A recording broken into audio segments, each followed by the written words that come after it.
अखिलेश यादव ने कहा है कि किसी भी दोषी को सरकार नहीं बख्शेगी। जिन भी घोटालेबाजों के नाम सामने आ रहे हैं उनके खिलाफ सख्त से सख्त कार्रवाई की जाएगी।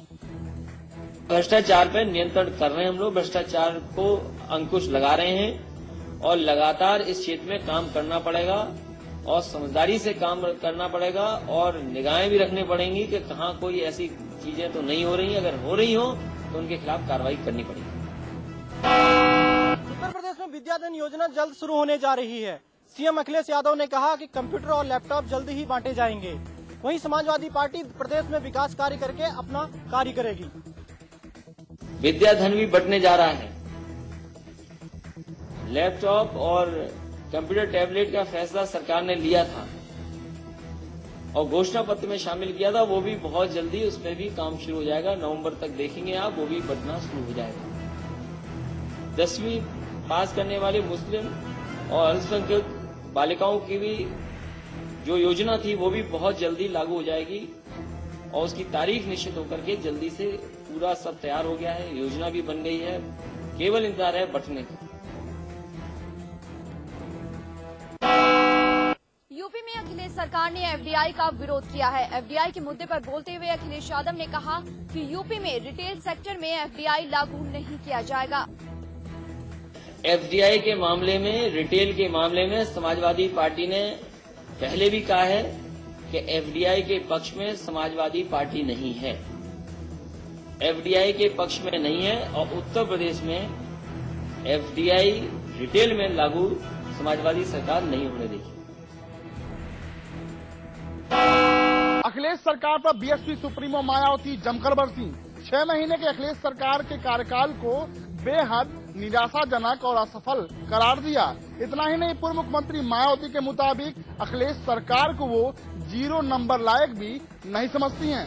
यदि 6 महीनों के अंदर इस सरकार की कार्यशैली के ऊपर या इसकी रिपोर्ट के ऊपर यदि बीएसपी से आप पूछें कि आप कितने नंबर देंगे, मैं समझती हूँ कि इस सरकार को ये सरकार 0 नंबर भी देने लायक नहीं है। उत्तर प्रदेश की पूर्व मुख्यमंत्री मायावती ने राज्य सरकार पर हमला करते हुए जहां अखिलेश सरकार को 0 अंक भी नहीं दिए, वहीं दूसरी ओर अखिलेश यादव ने घोषणाओं को जल्द पूरा करने की बात कही, साथ ही साथ किसानों को भी मुफ्त पानी देने की बात कही है। सड़कें बनना शुरू हो गई हैं और जिस तरीके से इन्वेस्टमेंट आए उत्तर प्रदेश में, उस मॉडलों को भी हम लोगों ने माना, उन मॉडलों को भी आगे बढ़ाया है। सड़कें बड़े पैमाने पे जो जोड़ने का काम है हमारे मुख्यालय को, उस पर काम शुरू हो गया है। इसी तरह बिजली के क्षेत्र में भी महत्वपूर्ण फैसले लिए गए हैं। कई जगह कि कैसे उत्पादन बढ़ाया जाए उस पर फैसला लिया है सरकार ने। इसी तरह फीडर कैसे अलग हों, क्योंकि जब तक फीडर अलग नहीं होंगे तब तक बिजली हम लोग गाँव में उपलब्ध नहीं करा पाएंगे। इसी तरह स्वास्थ्य के क्षेत्र में बहुत महत्वपूर्ण फैसले लिए हैं। कल भी आपने देखा बड़ी संख्या में एम्बुलेंस गई हैं उत्तर प्रदेश में और 3000 तक एम्बुलेंस उत्तर प्रदेश में दिखाई देंगी, जिससे कि सीधा सीधा इलाज और सेवा का इंतजाम होता है। बीएसपी सुप्रीमो मायावती ने एक बार फिर केंद्र पर निशाना साधा। मायावती ने कहा है कि उनकी पार्टी रिटेल में एफडीआई का विरोध करती है। एफडीआई को जन विरोधी बताते हुए उन्होंने कहा है कि इससे जनता पर बोझा बढ़ेगा।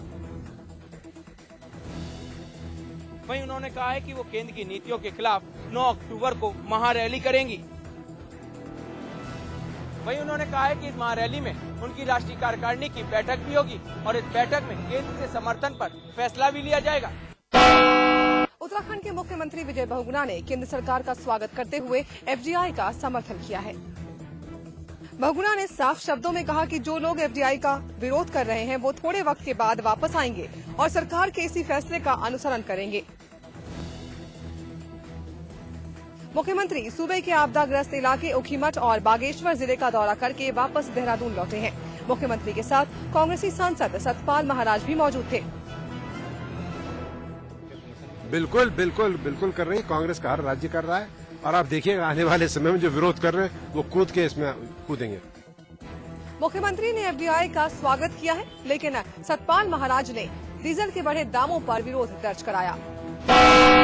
टिहरी लोकसभा उपचुनाव के लिए नामांकन प्रक्रिया शुरू हो गई है। इस चुनाव के लिए नामांकन 22 सितंबर तक चलेगा। नामांकन के चलते जिलाधिकारी कार्यालय देहरादून में सुरक्षा व्यवस्था मुस्तैद कर दी गई है।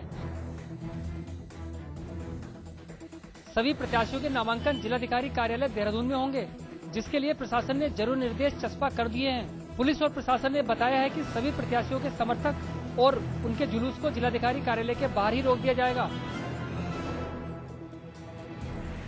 प्रत्याशी केवल अपने प्रस्तावकों के साथ नामांकन कर पाएंगे। किसी भी तरह की आतिशबाजी और ढोल नगाड़ों में पूर्ण प्रतिबंध रहेगा। साथ ही सुरक्षा के लिए अर्धसैनिक बल और पीएससी की अतिरिक्त सुरक्षा लगाई जाएगी। नामांकन के वक्त कोई भी व्यक्ति जो नामांकन प्रक्रिया से संबंधित नहीं है, वो कार्यालय में प्रवेश नहीं कर पाएगा। नामांकन प्रक्रिया तो शुरू हो गई है, लेकिन नॉमिनेशन के पहले दिन किसी भी प्रत्याशी ने अपना नामांकन नहीं किया। रुद्रप्रयाग में आपदा से मरने वालों की संख्या 37 हो गई है, जबकि 31 लोग अभी भी लापता हैं। आपदा में करीब 1 दर्जन घायलों को उपचार के लिए श्रीनगर अस्पताल में भर्ती कराया गया है। वहीं 25 मकान क्षतिग्रस्त हो गए हैं। आपदा में 4 दर्जन से अधिक मवेशी भी मलबे में दब गए हैं। वहीं बागेश्वर के कपकोट तहसील में बुधवार की रात से लगातार 2 बार बादल फटने से अब तक 22 मकान मलबे में दब गए हैं, जिसमें 9 लोगों की मौत हो गई है और सैकड़ों मवेशी बह गए हैं। इस आपदा के बाद मुख्यमंत्री ने राहत राशि और मुआवजे का ऐलान किया है। उत्तर प्रदेश में समाजवादी पार्टी के प्रदेश कार्यालय में वरिष्ठ सपा नेता हरकेवल प्रसाद के निधन पर श्रद्धांजलि दी गई। समाजवादी पार्टी के नेता का पार्थिव शरीर पार्टी के प्रदेश कार्यालय में लाया गया। यहां समाजवादी पार्टी के मुखिया मुलायम सिंह यादव, मुख्यमंत्री अखिलेश यादव और वरिष्ठ सपा नेता शिवपाल यादव ने उन्हें श्रद्धांजलि दी। इस मौके पर पार्टी प्रमुख मुलायम सिंह यादव ने कहा, हरकेवल प्रसाद के निधन से पार्टी में दुख है और इसके साथ ही उन्होंने कहा कि हरकेवल प्रसाद समाजवादी आंदोलन से जुड़े रहे हैं और मजदूरों, गरीबों और किसानों की समस्याओं को उठाते रहे हैं। वहीं मुख्यमंत्री अखिलेश यादव और शिवपाल यादव ने भी साफ कहा कि हरकेवल प्रसाद ने हमेशा से ही समाज को जोड़ने का काम किया है और आज उनके निधन से समाजवादी परिवार बेहद दुखी है। स्वास्थ्य और परिवार कल्याण मंत्रालय के संयुक्त सचिव राकेश कुमार ने ऋषिकेश में बन रहे एम्स के कार्यों का निरीक्षण किया। निरीक्षण के बाद उन्होंने अधिकारियों के साथ एक बैठक भी की। इस मौके पर राकेश कुमार ने एम्स से जुड़े निर्माण कार्यों की विस्तृत जानकारी दी। आपको बता दें कि 20 सितंबर से एमबीबीएस प्रथम वर्ष की शैक्षणिक सत्र शुरू होने जा रहा है, जिसके लिए प्रवेश प्रक्रिया भी लगभग पूरी कर ली गई है। तैयारियों की जहाँ तक बात है तो मैंने बहुत गहन निरीक्षण किया है। उसमें डायरेक्टर साहब भी साथ में थे, सभी स्टाफ के लोग साथ में थे। हाउसिंग की हमारी थोड़ी प्रॉब्लम है, लेकिन उसको भी हम उसको देख रहे हैं। स्टूडेंट्स हम चाहते हैं कि 50 स्टूडेंट्स के जो आते हैं, बैच आता है, दे शुड बी कंफर्टेबल। उनका रहने का उनका है, उनकी मेस की फैसिलिटी है, उनकी कैंटीन की है, उनकी लाइब्रेरी का है। जहाँ तक उनकी बैठने की पढ़ने की बात है तो व्यवस्था वो पूरी होती जा रही है। तो मुझे उम्मीद है कि 20 तारीख से जो होगा it will be humble beginning, लेकिन एक अच्छी और सॉलिड शुरुआत है। और हम सबके लिए एक अच्छी खुशी का अवसर भी है कि 20 सितंबर से जो एम्स का एक सपना जो हमारा था कि 50 बच्चों का एमबीबीएस का जो एक बैच शुरू हो। इन्हीं तैयारियों का जायजा लेने संयुक्त सचिव ऋषिकेश पहुंचे थे और अधिकारियों को आवश्यक निर्देश भी दे दिए गए। रिटेल सेक्टर में विदेशी निवेश को लेकर लोगों का विरोध लगातार जारी है। वाराणसी में लोगों ने सरकार के खिलाफ विरोध प्रदर्शन किया। प्रदर्शनकारियों ने सरकार के खिलाफ अपना विरोध जाहिर करने के लिए प्रधानमंत्री मनमोहन सिंह का पुतला फूंका। लोगों की मांग है कि केंद्र सरकार अपना ये फैसला जल्द से जल्द वापस ले। गौरतलब है कि केंद्र सरकार ने रिटेल सेक्टर में विदेशी निवेश को मंजूरी दे दी है, जिसमें मल्टी ब्रांड रिटेल स्टोर्स में 51% और सिंगल ब्रांड रिटेल स्टोर्स में 100% विदेशी निवेश को मंजूरी दी गई है। इसके अलावा केबल और डीटीएच में केंद्र सरकार ने 74% तक विदेशी निवेश को मंजूरी दी है। आगरा थाना न्यू आगरा इलाके में हुई डकैती का पुलिस ने खुलासा कर दिया है। पुलिस ने इस मामले में 2 लोगों को गिरफ्तार किया है। दरअसल कालनीपुरम इलाके में रहने वाले तहसील के कर्मचारी के घर अज्ञात लोगों ने जमकर लूटपाट की थी,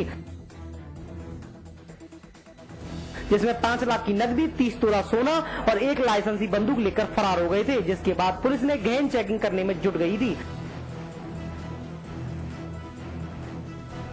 बीते दिन पुलिस ने मुखबिर की सूचना पर छापेमारी करते हुए इस मामले में 2 लोगों को पकड़ने में कामयाबी हासिल की है।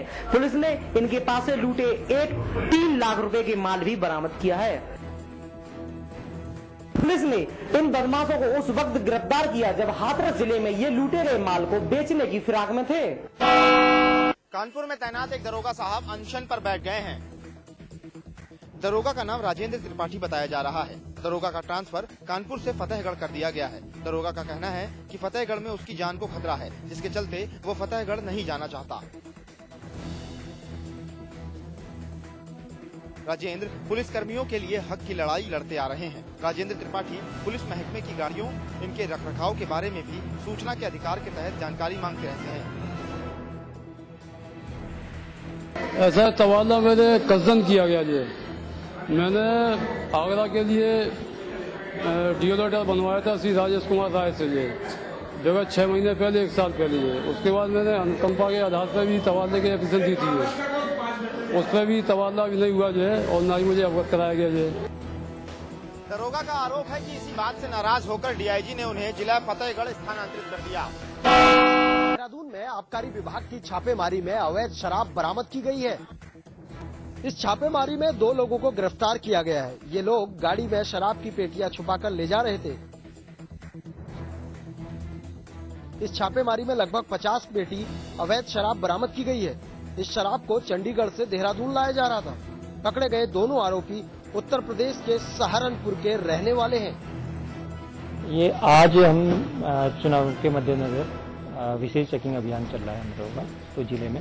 इसके मद्देनजर हम सुबह नंदा की चौकी के पास चेकिंग कर रहे थे, तो मुखबिर की सूचना के आधार पर हमको एक स्कॉर्पियो वाहन में जिसमें 2 अभियुक्त गिरफ्तार हुए हैं और इसमें 50 पेटी चंडीगढ़ की इंपीरियल ब्लू और ब्लैक पेपर शराब बरामद हुई है। अब ये तो फिलहाल ये जांच का विषय है, इस मामले में हम आगे जांच करेंगे।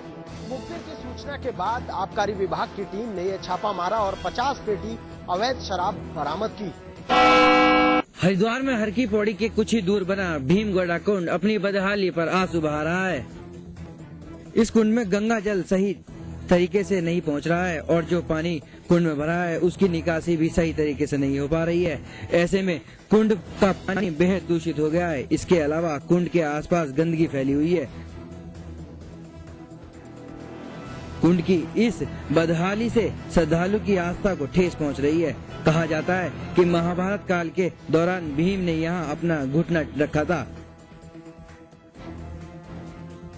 मुख्य कारण है कि तो जो पूरे क्षेत्र का नाला है वो इसके समीप गुजरता है और जो इसका निकास मार्ग है, इसके निकास मार्ग के माध्यम से वो नाला गंगाई तक जाता है और आगे गंगा प्रदूषण नियंत्रण निकाय का जो सीवेज पंप है जो 86 में बना है उसका बंधा इन्होंने ठीक पुलिया के नीचे बना दिया, जिससे सारा पानी वहाँ इकट्ठा हो जाता है। समय समय पे हम लोग इसकी सफाई करवाते रहते हैं, लेकिन श्रद्धालु लोग आते हैं तो श्रद्धावश अपना फूल और पुष्प जो चढ़ा जाते हैं उसके साथ में पॉलीथीन भी डाल देते हैं, तो उससे वो गंदगी जाके उसके जो आउटलेट्स हैं उनको चोक कर लेते हैं।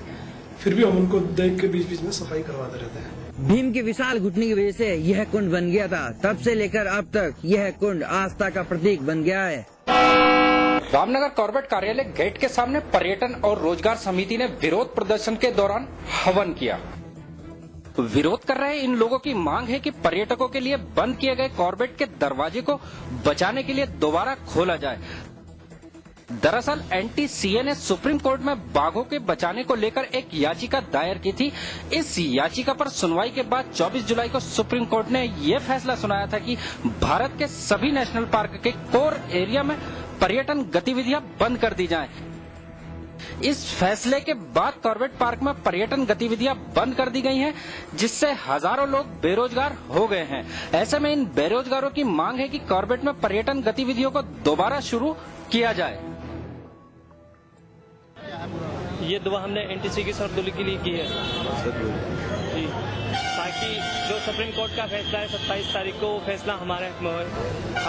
हम आज 2 महीने से बहुत बेरोजगार हो गए, हम बिल्कुल टूट पड़े हैं। जो फैसला 27 तारीख को वो हमारे हक में फैसला हो, इसलिए हमने ये दुआ की। इस मामले में चल रहे केस में अपने पक्ष के फैसले की दुआ करते हुए लोगों ने आज इस हवन का आयोजन किया। डीजल के दामों में भारी इजाफे और साल भर में सिर्फ 6 सिलेंडरों पर सब्सिडी दिए जाने को लेकर पूरे देश में विरोध प्रदर्शन जारी है। इसी कड़ी में पीलीभीत में बीजेपी कार्यकर्ताओं ने जमकर विरोध किया। पीलीभीत में भी बीजेपी कार्यकर्ता सड़कों पर उतर आए।